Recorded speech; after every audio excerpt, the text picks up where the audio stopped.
puji dan syukur kehadirat Allah Subhanahu wa taala karena sampai hari ini kita masih diberi kesehatan di tengah-tengah maraknya pandemi Covid, kita masih bisa sempat bertemu, berarti kita masih sehat.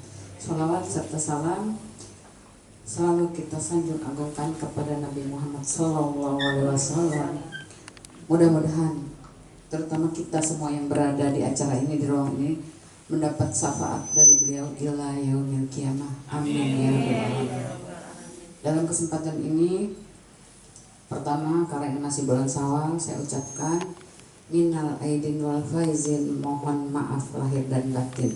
Atas nama pribadi, keluarga, dan Partai Golkar, kami minta maaf yang sebesar-besarnya di dalam kesempatan Idul Fitri ini. Saya mungkin juga memperkenalkan diri, takut ada yang belum kenal karena tidak semua sedesa Sukaraja pun tahu siapa saya. Nama saya Erlinda Widyastuti, saya tinggal di Dusun 7 Bu, di Sukaraja 7. Kita dusunnya 8 ya, saya di Dusun 7.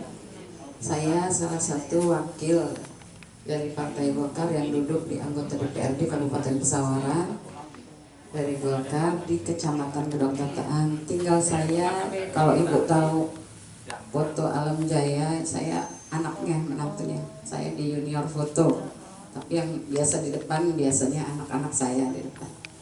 Mungkin sedikit perkenalan itu. Yang terhormat Ibu Ririn Kuswantari selaku Wakil Ketua DPRD dari fraksi Golkar di Provinsi Lampung, Bapak Yusak MH selaku Ketua Partai Golkar Kabupaten Pesawaran yang juga tadi sudah diperkenalkan sebagai anggota fraksi juga di DPRD Kabupaten Pesawaran, juga jabatannya sebagai Ketua Komisi 1 Kabupaten Pesawaran.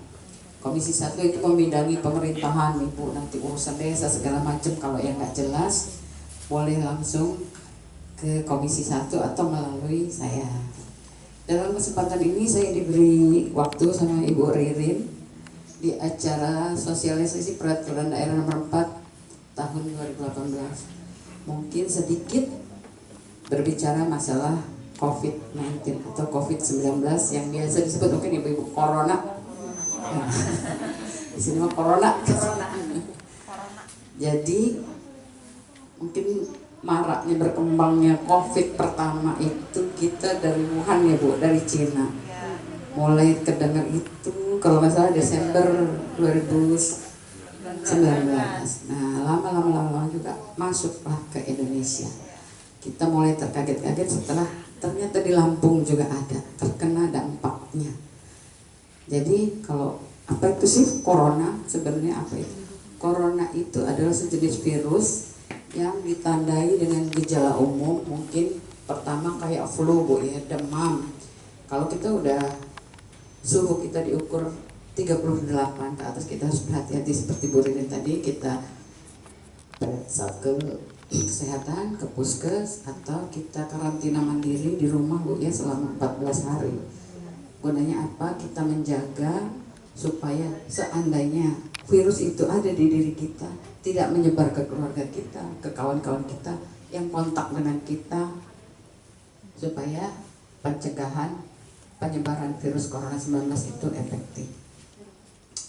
Gejala awalnya flu biasa, panas, demam, kemudian yang lebih lanjut lagi sesak napas, bisa ke sesak napas akut yang mereka terus di swab tes pertama, di rapid test dulu Bu ya. Rapid test itu hanya mengetahui gejalanya dulu, hasilnya itu 2, reaktif dan non reaktif. Ketika hasilnya reaktif, maka dilanjutkan dia harus swab tes. Swab tes itu pengambilan lendir di hidung Bu ya, hidung dan tenggorokan ya. Kalau dinyatakan positif, kita dikarantina di rumah sakit umum daerah. Pesan saya kepada ibu-ibu sekalian, seperti yang saya laksanakan di rumah, ngikutin protokol kesehatan.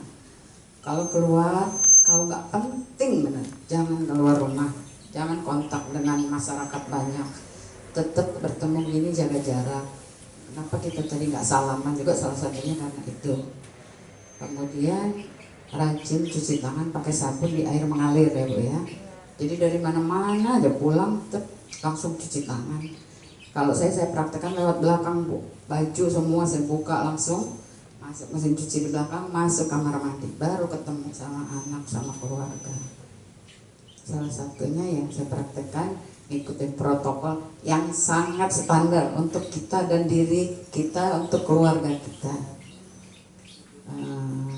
Kemudian masalah ibu sedikit tadi ketahanan keluarga Bu ya, bisa salah satu hikmah yang kita ambil dengan ada COVID-19 Corona, kemudian kan kita jadi sering bertemu keluarga di rumah ya, waktunya lebih banyak bersama anak, bersama suami, bersama keluarga besar kita.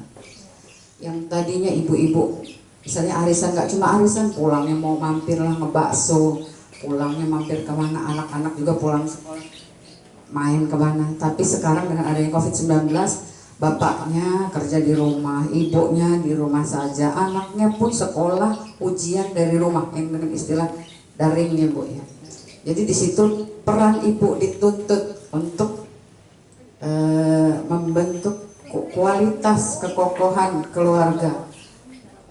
Hubungan komunikasi jadi lebih intensif, yang biasanya susah ketemu jadi lebih intens ketemu. Disitulah peran ibu menyampaikan apa-apa yang intinya untuk kesejahteraan keluarga kita, untuk mengokohkan keluarga kita, untuk meningkatkan kualitas keluarga kita. Saya rasa mungkin itu saja Bu ya, karena waktunya singkat dan saya tidak menguasai COVID-19 dengan sepenuhnya. Mungkin itu bidangnya orang kesehatan. Itu saja Ibu, lebih dan kurangnya saya mohon maaf. Billahi taufiq wal hidayah. Wassalamualaikum warahmatullahi wabarakatuh.